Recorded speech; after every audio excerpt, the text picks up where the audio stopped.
They said I broke the rules, that I crossed unacceptable lines, but what they never said, what they always made sure to leave out of the reports, the closed-door meetings, the headlines that called me insubordinate, was that in that exact moment, the order I was given was a death sentence for people who had no way to defend themselves, and I knew that if I obeyed, someone innocent would die. This isn't speculation, exaggeration, or the drama of a remorseful soldier. I saw it. With these eyes that now can't sleep without medication, I saw a child peering through a crack, clinging to her mother, as if apologizing for being born in the midst of war. She wasn't to blame for being there. None of them were. And yet, they asked me to erase it all, with a single command, with a missile, with a yes, sir.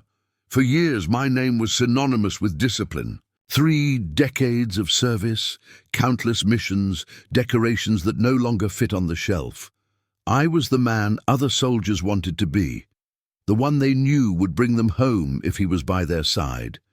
But what no one understands, or pretends not to understand, is that there comes a moment when orders and ethics collide, and when that happens, there's no conduct manual.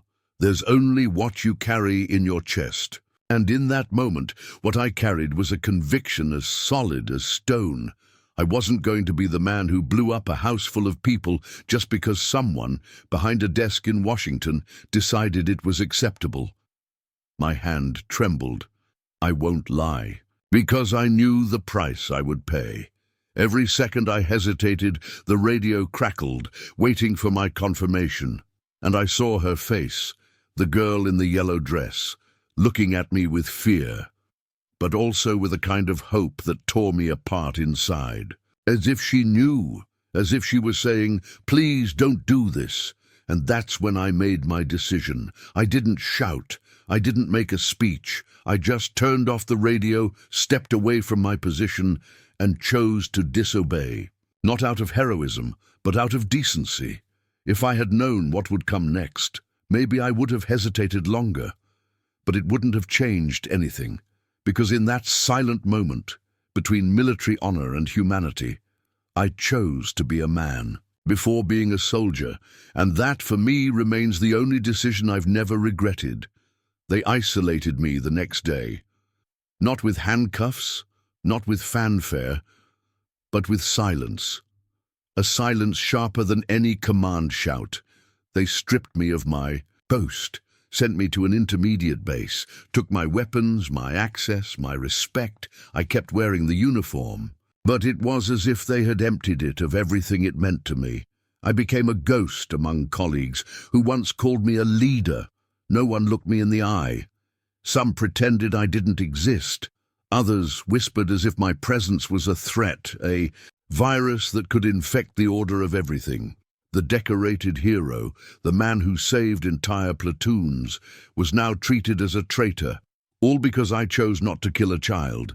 I received a formal summons a few days later to appear at a preliminary hearing where the command would evaluate my conduct and the potential damages caused by my decision. Damages. They wrote that. As if sparing civilian lives was a strategic loss, as if empathy was a technical flaw. I remember the exact moment I read those words. I was alone, sitting in the empty base cafeteria with a cold cup of coffee and the paper trembling in my hand.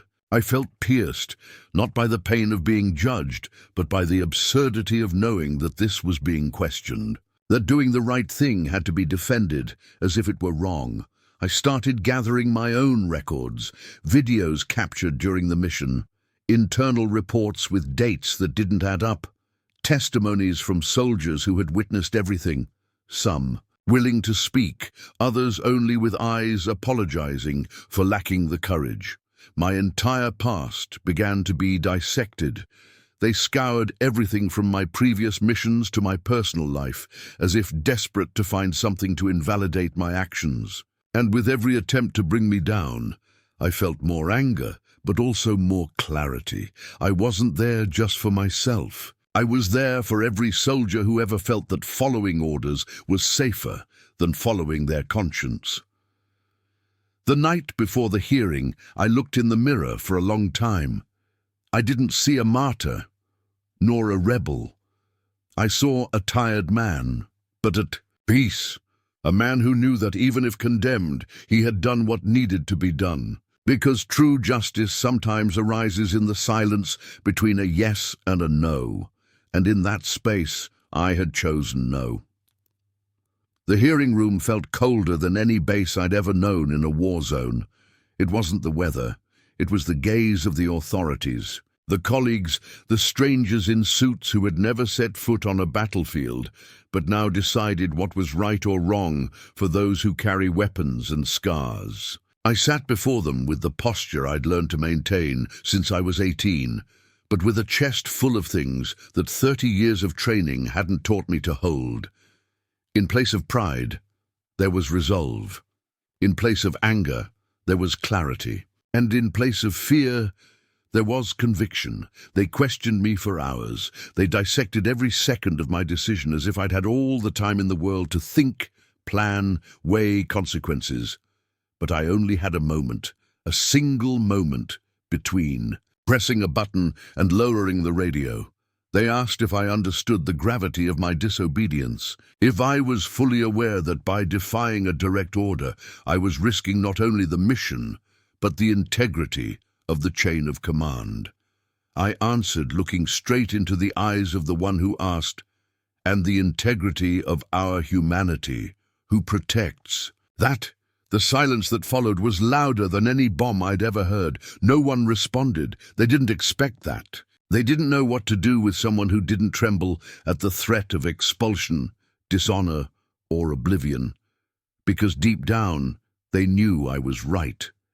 They knew that if they had been in my place, they might have done the same, or hated themselves for the rest of their lives for not doing it.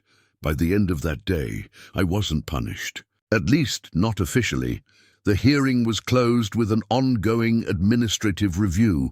Pretty words to say they didn't want to deal with the consequences of publicly condemning me, but they didn't want to applaud me either.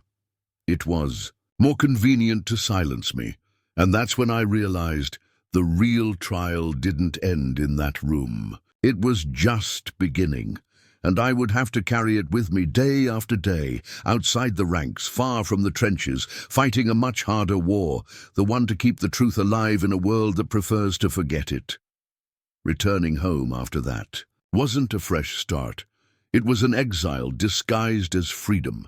The familiar landscape of the streets where I grew up seemed unrecognizable, not because they had changed, but because I had. I carried a kind of loneliness that can't be shared, the kind that comes from doing the right thing and still being treated as a threat. None of the honors, none of the old photos on the walls of the city's barracks, none of the timid handshakes at military events could mask the fact that I had become an inconvenience. A living reminder that obeying without thinking isn't always a virtue. I received an informal request to keep a low profile, to avoid giving interviews, to not reignite controversies. It was as if they expected me to simply erase myself. And for a while, that's what I tried. I frequented cafes unhurriedly, sat on park benches with a book in my lap and distant eyes, spoke little even to my neighbors. But inside, everything in me was screaming. The images came back in the early hours, not of the war, but of the tribunal. Not of the shots, but of the girl in the yellow dress, and with them came the weight of silence. A silence that I knew, if it lasted too long, would turn the truth into rumor and my story into a footnote. That's when I started writing. Not out of vanity, not out of revenge, but because I felt that if I didn't leave a trace, no one would do it for me. I wrote every detail, every second of that mission, every hesitation, every racing heartbeat before saying no. At first, they were just pages kept in a drawer. But an old colleague, one of the few who still greeted me genuinely, read what I wrote and said, "This can't stay here. This is what the younger ones need to hear, and that's when everything began to change. I didn't seek the spotlight, but it found me. A military blog published an excerpt of my account. Then a persistent journalist came knocking at my door. In no time, my story began to take on new contours, not as a scandal but as a testimony, and that's when I realized what started as a solitary act of disobedience was becoming a seed, a spark in the hearts of other soldiers who also doubted, also felt, also feared doing the right thing and losing everything. But seeing that I was still standing, even bruised, even silenced by a system that fears conscience, something within them reignited. The truth, when it finds the right ear, has the power to multiply, and that's what started to happen. One by one, other veterans began to reach out to me, discreetly at first, with short messages, some even anonymous. "I read your story. Thank you for speaking. I went through something similar. You said what I could never say." And suddenly, what was just my outburst began to transform into an invisible network of silenced stories, swallowed, pains and decisions no one ever dared to question. I realized my action wasn't an exception. It was just one among many. The difference was that this time, someone decided not to erase it, but with exposure came attacks. The military machine, so efficient at erasing traces, began working silently against me. Some media outlets started publishing distorted versions of my story. They called me unstable, hinted at mental issues, suggested I acted out of resentment or vanity. They dug through my past for contradictions, and the worst was seeing familiar faces repeating these versions.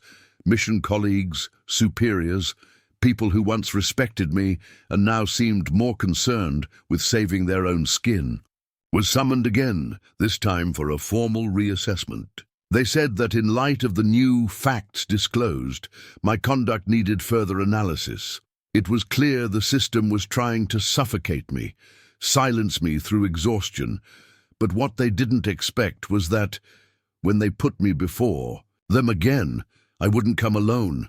One of the soldiers who had been with me on the mission, a young, quiet man with eyes marked by guilt, decided to testify. He raised his voice in the official room and said, "I saw it. He had no choice. He saved lives." Another officer, who years ago had been my commander in a desert operation, recorded a public video saying that if all the men under his command had the same discernment, perhaps many disasters could have been avoided. The reassessment was halted before it concluded. The evidence piled up, the testimonies gained strength, and the system, that same one that once saw me as a threat, began to back down, not out of remorse but out of convenience. They knew condemning me now would bring greater consequences than tolerating me, so they did what they always do. When they can't erase someone, they relegated me to oblivion. They closed the case in silence, without a statement, without retraction, without justice. But for me, that was more than a victory. It was a turning point. Because at that moment, I knew I was no longer fighting just for myself. It didn't take long for my story to breach the barracks walls and reach where they never imagined, the hearts of families.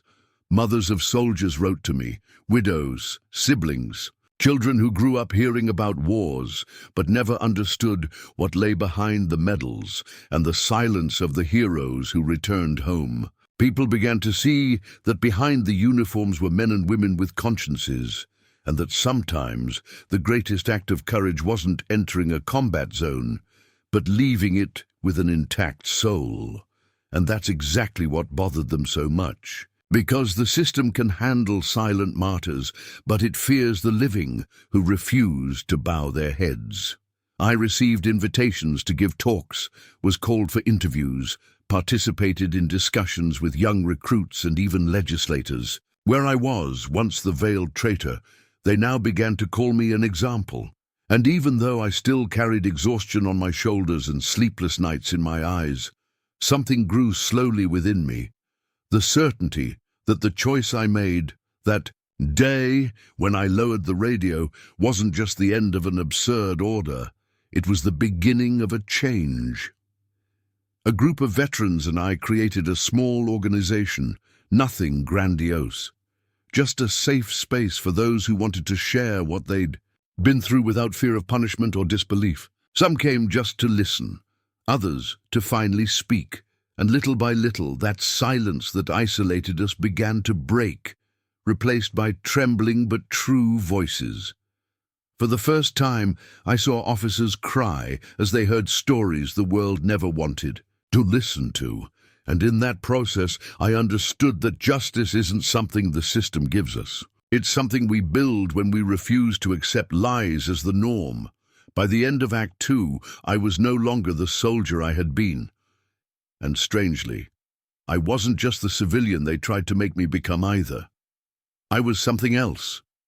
A link between two truths that rarely meet: duty and conscience. And as much as this path had cost me everything, I knew at that point in the journey that it was the only one where I could keep walking, even wounded, even alone, even marked. Because every step now was for something greater than myself. Years passed. The uniform no longer fit right, and my hands, once steady, accustomed to holding a weapon for hours, now trembled slightly when I leaned on my cane. The war was in the past, but what it left in me remained alive, pulsing in my bones, in the scars my body learned to hide. Still, something weighed heavier than any physical pain, the persistent memory that everything could have ended differently. That if I had obeyed that order, I might today be seen as a hero, decorated, celebrated, forgotten in peace. But peace, I discovered, isn't built on blind obedience. It's sustained by truth, even when that truth comes covered in mud, fear, and loss. I spent my days in a simple house far from big cities where few recognized me. And yet, every now and then, someone showed up.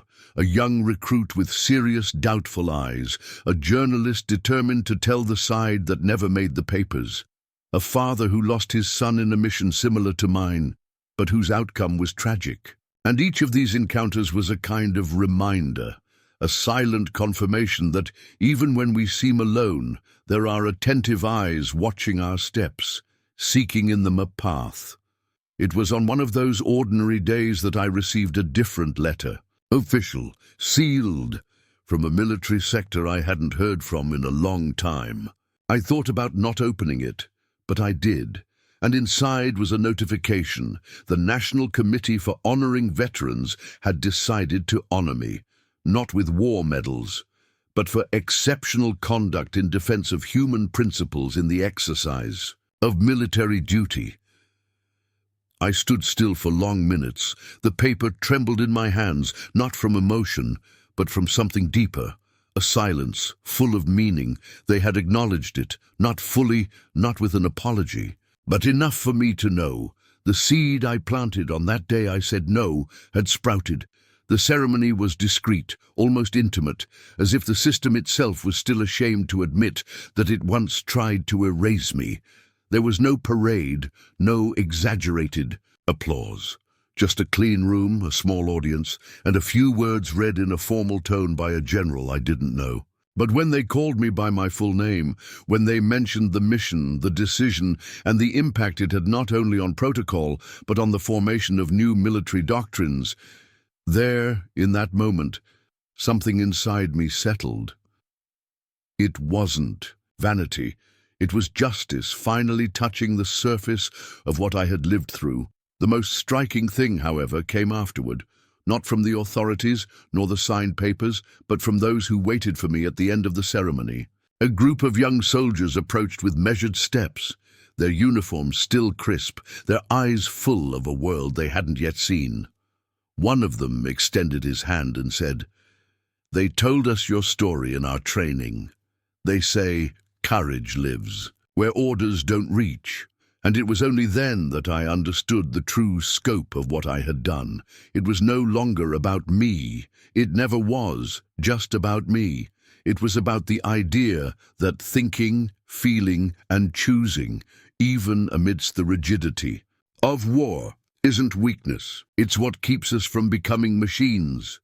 I returned home that night without fanfare. The sky was clear, the wind blew gently through the trees, and for a moment I allowed myself something I hadn't done in years. I took a deep breath, unhurried, and sat on the porch like a man at peace, because, for the first time since that mission, there was no longer the weight of silence, nor the fear of exclusion. There was a new space, built with pain and stubbornness, where soldiers could exist, with integrity. And if everything I went through was for that, then it was worth it. Today, when I look back, I don't just see the soldier who disobeyed an order. I see every face that crossed my path afterward, every grateful look, every firm handshake, every story whispered in my ear by someone who finally found the courage to speak. Life never went back to how it was before, and maybe it never does for someone who chooses to carry their conscience on their shoulders instead of hiding behind protocols. But looking at the man I've become, I wouldn't change a thing. Sometimes I still wake up in the middle of the night with memories that time insists on preserving, not of the shots, not of the bombs, but of that small, immense moment when I had to decide alone who I wanted to be when no one was watching. That second, when my hand hesitated over the button and the radio weighed more than all the gear I carried. That second when I chose to save lives, knowing that to do so I'd have to give up my own, and it's strange to think that everything I built, all the story now told to young soldiers, all the small change I managed to leave as a legacy was born there. From a second, from a simple no. A no said without a voice, but with all the weight of my soul. A no that cost me medals, friends, comfort, but that gave me something few carry to the end, the peace of having done what was right. As the sun sets behind the hills and the day surrenders its last breaths to the night, I close my eyes for a moment and smile, a calm, sincere smile like I haven't felt in a long time. Because in the end, all that's left for a man is this, the story he chose to write when he had the chance. And mine, though full of scars, is one I'd tell again, word for word, choice by choice, silence by silence. Years later, the story of that veteran who dared to say no began to be told not as a stain on military discipline, but as a beacon of conscience in dark times. The small group he founded grew, spread, and inspired new generations to understand that true courage lies in protecting life, even when the cost is being forgotten or judged. He went on, living far from the spotlight, without seeking glory, only with the serenity of someone who fulfilled the hardest of duties, staying true to what's right, even when everyone expected otherwise. And so, his silent legacy continued, to echo in the hearts of those who believe that, between obeying and honoring humanity, the right choice is always worth it.